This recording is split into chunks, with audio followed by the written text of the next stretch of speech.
Okay, so in today's video we're going to be looking at non-vertical asymptotes. This will follow from the vertical asymptotes video that you would have watched previously. So non-vertical asymptotes are in the form y equals c, which would be a horizontal line at the level c, or y equals mx plus c, which have a slope and a gradient. Okay, the way the curve approaches the asymptote must also be determined. So like what we've done with vertical, we want to know what happens before and after. Okay, so we're just going to go straight into an example and we'll look at this function here. Okay, now this would have vertical asymptotes, okay, if you made the denominator set it equal to 0 and factorise it, etc. But we're not interested in that, we just want to find the non-vertical asymptotes today. So what this comes down to is long division, actually. That's actually the first thing that we're doing. So you look at your function and you work out, can you actually do long division here? Okay, in this case we can. The powers are the same on top and bottom, the highest power-wise denominator and numerator.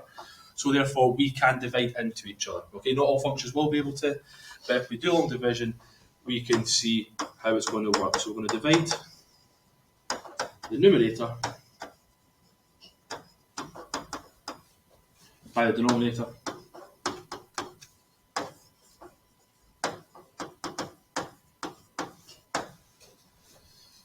using long division. Okay, so that's the first step if we can do so. Okay, not all functions will be able to, but many of them they can, and we do that in the first step. Okay, so we're going to divide x squared plus 5x plus 4. We're dividing that into a numerator x squared plus 2x plus 1. Okay, so if you need a recap on long division, there's a video at the start of the course you can look back at, but we can see we can fit our biggest power in one whole time, so I'm just going to times everything by 1. And therefore I'm going to subtract off, so it's going to be I'm subtracting x squared plus 5x plus 4. So what will that leave me? That will leave me minus 3x minus 3 once I do my subtraction.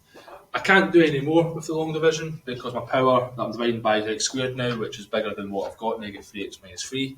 So our function f of x, we can write down, is that it fits in one whole time with a remainder minus 3x minus 3 all over x squared plus 5x plus 4.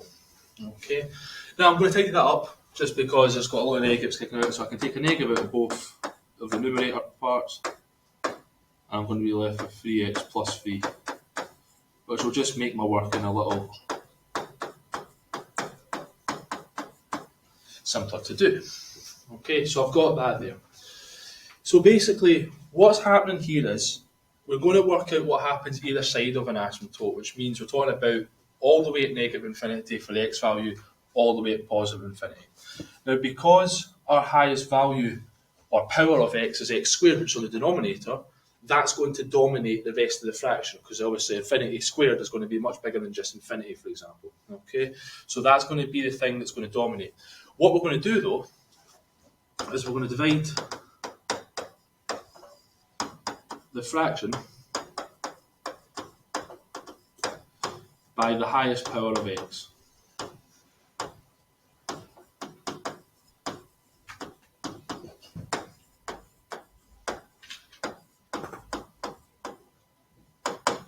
Okay, so after you've done long division and you've got maybe you've got something at the front but you've got your fraction at the end, you're looking to divide every term in that fraction by the biggest power. So in this case,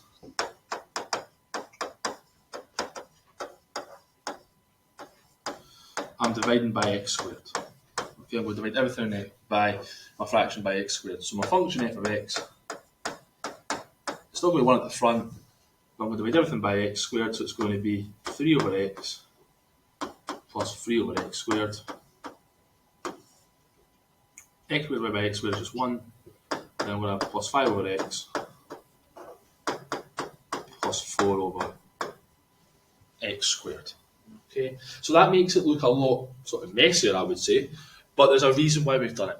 Okay, reason being is because I'll be able to quickly tell what's going to happen to my fraction when I substitute infinity in either both positive and negative. Okay, basically what's going to happen here is the numerator will effectively become very, very, very, very small. Okay, so for example, if I put in a positive infinity, for example, 3 over positive infinity would be 3 over something really big, which makes it a very, very small value. Same with 3 over x squared, that's going to get even smaller. So what's actually happening here is my numerator is effectively going towards 0. Okay, it's actually becoming 0, therefore this fraction is becoming negligible. It's not actually impacting what's actually at the front here anymore. Okay, so that's why we've done so. So basically, as x goes to both positive and negative infinity,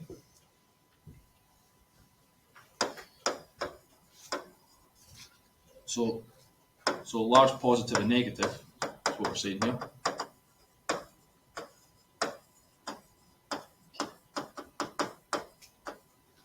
So large positive and negative values of x.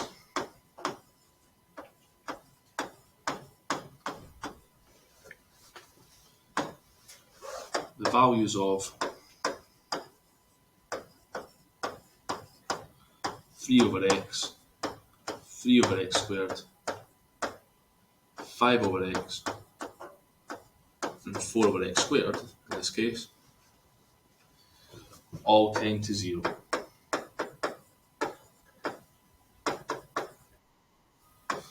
So they don't actually become 0, but they in effect become 0 because they're just so small, each of those terms. Okay, they don't have any impact on the rest of the equation at that point. Okay, so what that means is, so as a result, at these values, positive and negative infinity, f of x will just go to the value 1. Okay, because it fitted in one whole time, so that's still standing there, and the fraction, because all these values basically become almost 0, nothing will happen here, therefore my actual asymptote will just effectively become the value 1. Okay, so that's actually we found the asymptote there.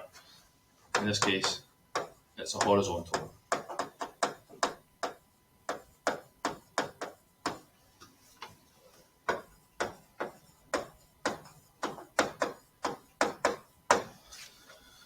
Okay, so that's how you determine what is actually your asymptote. You do long division if you can. You then deal with your fractions, divide by the biggest power of x. In this case, it was x squared. Because a lot of things will then tend to 0 when you put infinity into both sides, whatever's at the front will be your asymptote. In this case here, it's just the value 1, so y equals 1 would be our asymptote. Okay, what we now want to do is determine what happens either side. Okay, so we're going to determine how the curve approaches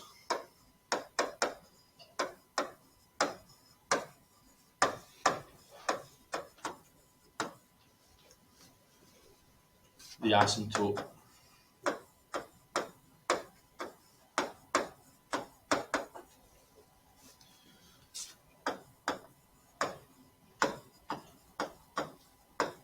from above and below.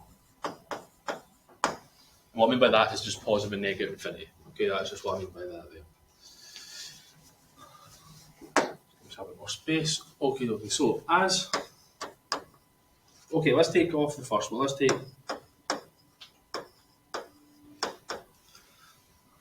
so as x goes to infinity but the positive side, okay, so we're talking about far along the x-axis, positive value of x. We need to know what happens to my asymptote. My asymptote, we know, goes to 1. Okay, we know it does that anyway. We just need to tell from our answer, or from our function that we had for f of x, what it's actually doing. So I'm using this form up here to work out what's actually happening. Okay, so if I'm putting positive infinity into this, we know this basically becomes 0. We just need to know if it's going to be from the positive side or from the negative side. The denominator will basically just become the value 1. So that's not going to impact what the sign's going to do. It's actually the numerator we're looking for. So 3 divided by positive infinity would be something positive, plus 3 over something infinity positive squared will still be positive there. But because we're subtracting the fraction, means that it's actually going to go negative, the fraction, so it's going to be just slightly under. Okay, still almost 0, but slightly negative, which means it's going to be below. Okay, it's going to be negative. We're looking at the numerator there, but because the fraction overall was negative, the numerator will stay positive, negative or positive make it become negative still. We've got that there. Okay, so that's what's happening at positive infinity. When I put negative infinity, again we know the asymptote still goes to the value 1, but what's going to happen now? So again, we look at our fraction, the denominator is effectively going to be the value 1, so that's fine. It's the numerator we're looking for, so 3 divided by negative infinity, that will become a negative value, plus 3 over negative infinity squared, so that'll become positive, but because we're doing infinity squared, that's going to be a lot smaller than the first term. Okay, so 3 over infinity will actually be a bigger value than 3 over negative infinity all squared. Therefore, that would end up being a negative numerator, but because we're subtracting it, subtracting a negative makes it become positive. It's going to overall become positive on that side there. So what my asymptote looks like was a horizontal line, y equals 1, all the way along at positive infinity. It was slightly underneath, it was slightly negative, so therefore we're underneath, and at negative infinity, so at the very start, it came from the positive side, so my curve would be above there. Okay, so that's how we can tell where the curves would be from that one there. So I went through that one a bit slower, just to get the sort of basics, a bit more steps to it compared to the vertical one, but we'll now look at another example. We'll go through that a bit quicker, you'll see it's the same process. Okay with that one, folks? Excellent, okay. So, let's look at this example here. So example 4, we've got another function. We're going to start off by dividing the numerator by denominator, long division. Okay, we can work out the non-vertical asymptote by long division here. Okay, so I'll give you a second. Again, if you're watching the video, pause it, copy it down. I've got that there. So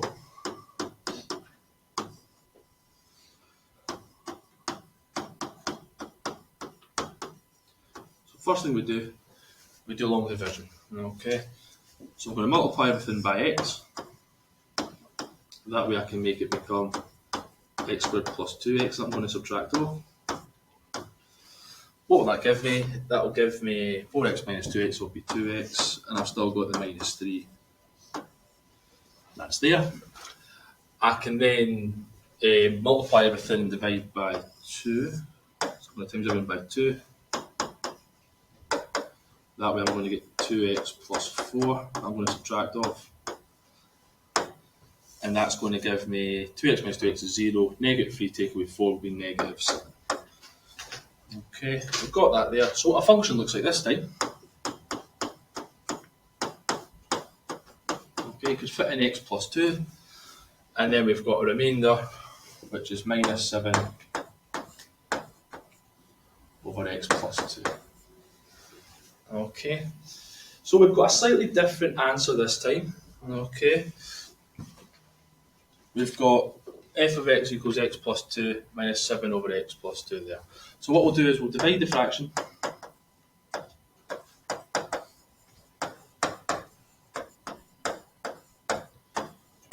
by the highest power, which will be x in this case. Okay, so I'm just dividing my fraction by the highest power. So my function f of x becomes x plus 2 minus 7 over x over 1 plus 2x. Okay, and that way when we put infinity into it, we can actually just focus on the parts that's going to stay. So, as x goes to positive and negative infinity, what will my function look like this time? Well, look at the fraction that we've got here. If I put positive and negative infinity to that, both those fractions are very, very small in there. So 7 over x basically becomes very, very small, almost 0, which won't impact, which means that my function, the only bit that will actually be relevant, will be x plus 2. Okay, that fraction will basically almost become 0, negligible, won't count. We've got x plus 2 here. So that's actually what my asymptote line would be. This one is going to be the form y equals x plus 2. Gradient of 1, 2 y-intercept. Okay, so we've got not just a horizontal line, we've got a line with a slope on it this time, gradient of 1. So let's now try and see if we can find what happens to the function at both positive and negative infinity. So starting off here, so as x goes to infinity, we'll do it from the positive side. Okay, so I'm putting positive infinity in. We know the function is going to go towards x plus 2. But we just need to know, is it going to be from below or under, from positive or negative side of it. So if I look at my fraction, okay, obviously the denominator, if I put infinity in, is going to just become 1 effectively, because that fraction is going to become very, very small, not impact on it. The numerator will be positive, 7 over positive infinity will be a positive small value, but because we're subtracting, this fraction will actually be minus something very, very small, so it will just be just under x plus 2. So it's going to be from the minus side. Okay.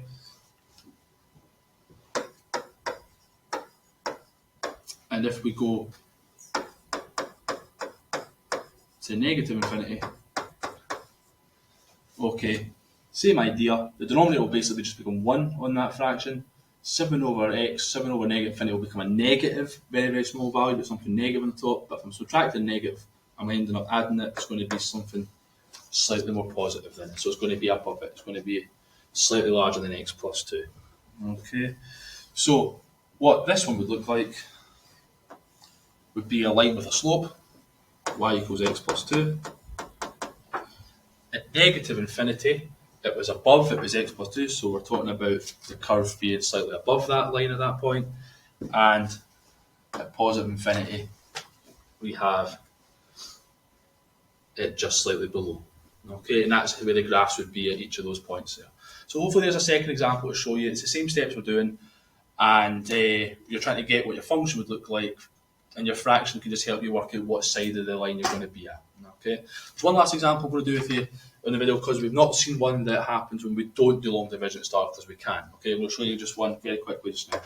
So fifth example from asymptotes, we're going to look at the function 4 over x minus 2. Okay, so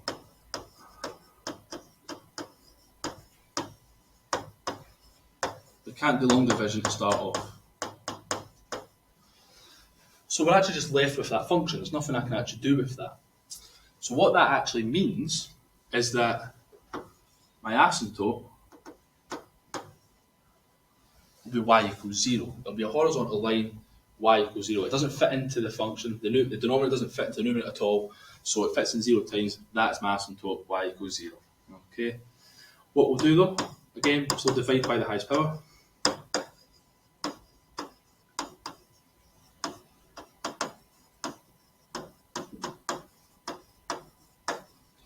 So my function f of x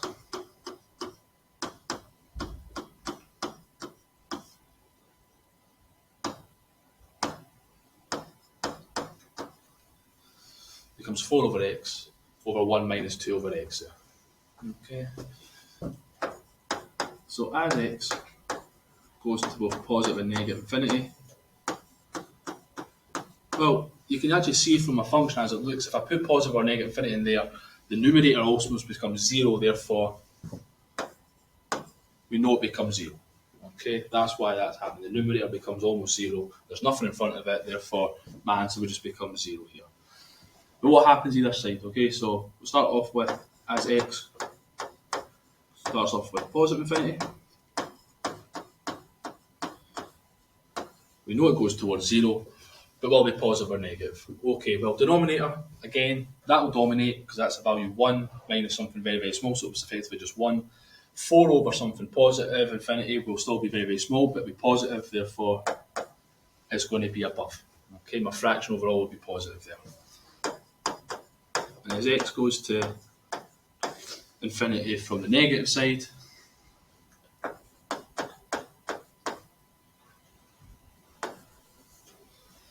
then a fraction on the numerator will actually become a negative value, so therefore it's going to be below.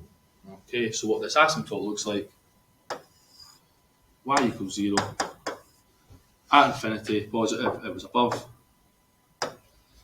and at negative infinity, it was slightly below. Okay, so that's another example which you can't do long division to get started off with. It's actually a quicker example because you just deal with a fraction like those only things there.